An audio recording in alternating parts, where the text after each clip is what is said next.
me loco. Your love made me loco. I go turning myself to a popo. Your love made me loco. I go turning myself to a popo. See, I don't know me, I don't know that thing where you make me do. I see, I don't know me, I don't know how you can take it control. Okay. Oyagala tukugambe mbuji. Tiye. Wewe alikukiririzamu, that is one.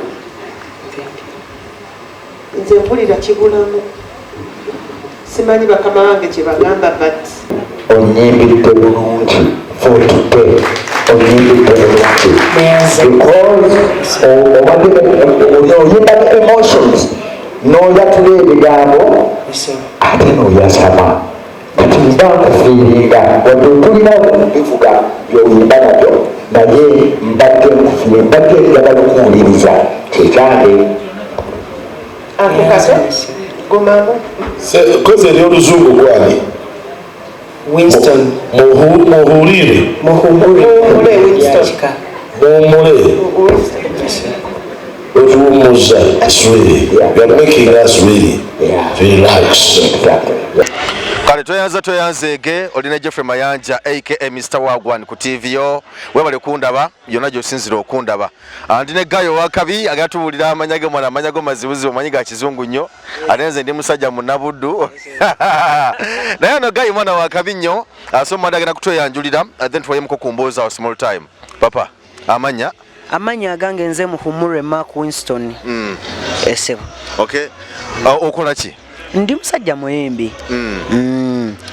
Oyimba style ki? Nyimba R&B.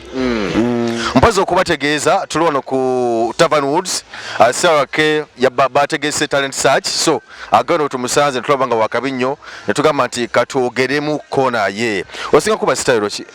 Nkuba singa kuyimba wimba bwa siro R&B ngokugenda empola we butyo bwalaavu. Wavudde side wa? Navudde Salama Road. Oh, Salama Road side ye waffe Makindye ye waffe gye tubeyukira. Endongo gitandika ddi? Endongo nagitandika nga nkyali mwana muto nali ku church gwe natandikira okuyimba nenzija nga nkula mpola nenyingira live band bwe nayingira live band kat right now nkolera mu Vox band Makindye ku Vox Lounge naye nga tubali tuze ku talent search nga olaba namba 12 taga zona walizo nozina namba 12 katulabe Sierra K talent search contestant 012 oh chakabi akali ngatuna kwengere mu maso madesabo otuweyo akayimba kamusoko tuweyo akayimbako then bwe tumaliriza otuwe akayimba ka Rema Namakula kebaita loko kayimba ne Gayo wakabi mpoza wa mitani yakayimba ne chike bada baita umanyi kale kakati kasike ku microphone asoko tuwe mu akayimbako then botukamaliriza otuwe akaloko mukumala webilowozo olinga jita senenda kukulopa ne wa mama wange nti bwotunula ofumisana magwa mu mutima gwange baby hana onumya omutima nze simanyi na kyakukuwa baby hana onumya omutima nze simanyi na kyakukola ako kekange tukende mu loko yalla baby loko agotani masetuli papa tuli badogo come say your love got me loco yalla baby loko agotani masetuli papa tugende maso tugende see I don't know me I don't know the thing where you make me do and I don't know me I don't know how you come take it control me I never seen this kind of before me I never been a if you see where before say for you say I don't mind ojabata jaja mwana talent ngeri big nnyo nange Mukama yatuyamba sanga okiyimbye ne kinyuma naye nga n'okugezaako era tukola research noonyereza n'omanya bakikola batya abantu abo n'omanya engeri gy'okikolamu. Olinayo oluyimba luno oluli recorded mu studio olulina? Lwensoose okuyimba luli recorded ne nyinayo n'endala lwensoose okuyimba by the way lubadde luyimba lwange Baby Rihanna nduyita Rihanna. Okola promoting music wo because ndaba olina talent eri big. Sinaba kutandika nnyo nakatandika nga covid ono yakatandika nakaddamu okutandika okukola ku music wange okwegezaako ng'omuntu wadde siri bulungi nnyo naye mbiseera bino neegezaako ng'omuntu era abangoberera abazze bandaba ama Queenston abandaba bambandaba ku TikTok abamu bandaba mu talent searches nga zino waliwo ezaali ku Vox abalala bandaba mu bandi gye nkolera bandi ezimu ze nkoleramu naye nga right now mbadde nkolera mu Vox bandi tomanya n'abasiyalako gye bujjeyo maaso tomanya nnyinza obakolerako naye nga lwentyo wembala otambuza ekintu kyange mpola mpola. Tulaba nti no waliko mu talent search ezimu ku Vox awo ezoteekebwa ku Vox era go waziwangula okusinziira ku information gye nnina era ne bakusuubiza bye bakusuubiza wabifuna?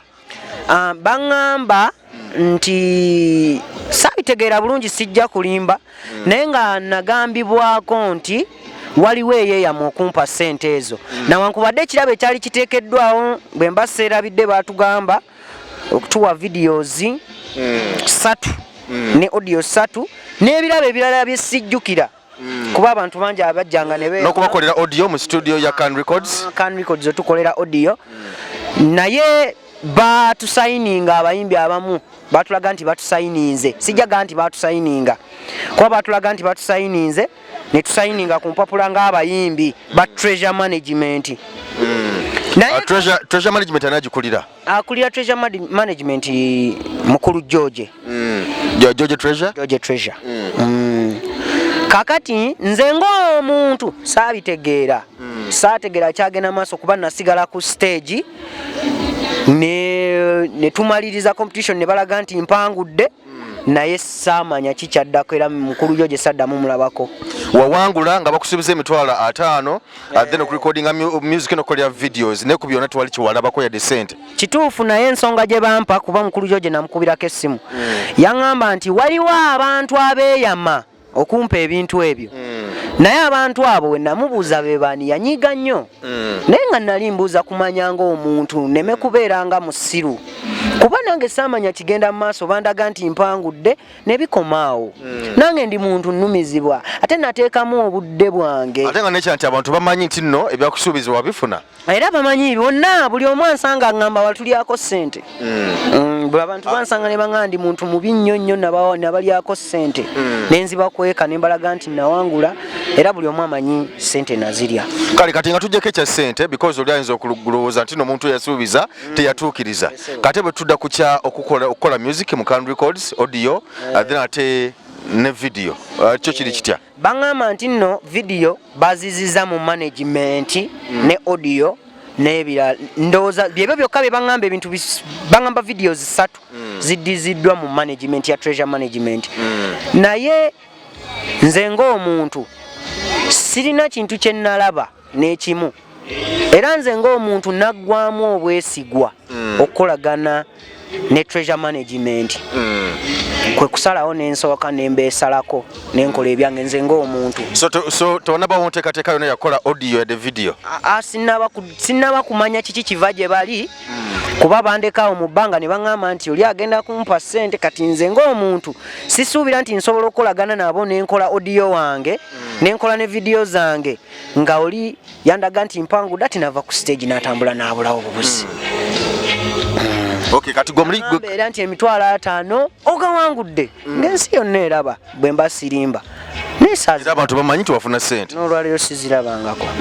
Sijja kugamba nti nno mukulu George muntu mubi kuba simanyi kiki kiri mabega naye kisinga okunnuma nze ng'omuntu sirina kyenkola sirina kyalina kyantegeeza tiyalina kye yantegeeza era ne mu sound tonna kyomanyi nali ng'omusiru ate ekiruma. Kati baka ki bw'oyinza okuwa George Treasure n'abantu bonna abali mu talent search eyo nabyo bwe byatambula. Abantu bonna abali mu talent search byonna nga bwe byatambula sijja kwogerera balala simanyi bo byabwe. Simanyi na kakati sawa zino we twogerera wa watuuse oba baba batuuse. Yes bagende maaso. Naye nze ng'omuntu ndi musajja muyimbi. Nina embeera gye nayitamu emabega yange. Ennuma. Kati ate n'omuntu gwe nsuubiramu essuubi kyannuma nnyo ku mutima. Embeera gye yampisaamu teyali ya buntu bulamu kale. Sijaga simanyi naye ne kaakati. Tewali kiriwo. Buli kimu kiringa we kiri naye. Ate sijja kulema kweyongerayo mu maaso na bulamu kubanga giri gyali emitwalo 5. Ate kakati mu bandi gye nkolera nsobola okufunayo emitwalo 3 oba 4. Obulamu ne bweyongerayo mu maaso. Okusinga ng'ate nzikoleredde ne bazimpa njagala ekyomuntu kyange ng'omuntu. Okay kale toyanzeege so ananga njagala kukubiriza butagwamu maanyi osigale kugenda maaso n'okutambuza talent yo na byonna byokola togwamu maanyi ate tusaba nti no ne talent search ya CRK osobola obeera omuwanguzi so okubeera owakabi atwagaliza obuwanguzi twagaliza buwanguzi so bote tubadde today gayi wakabi nnyo ananga mbadde Geoffrey Mayanja aka Mr. Wagwan Prosper Magic wali wonna ko kamera nanyini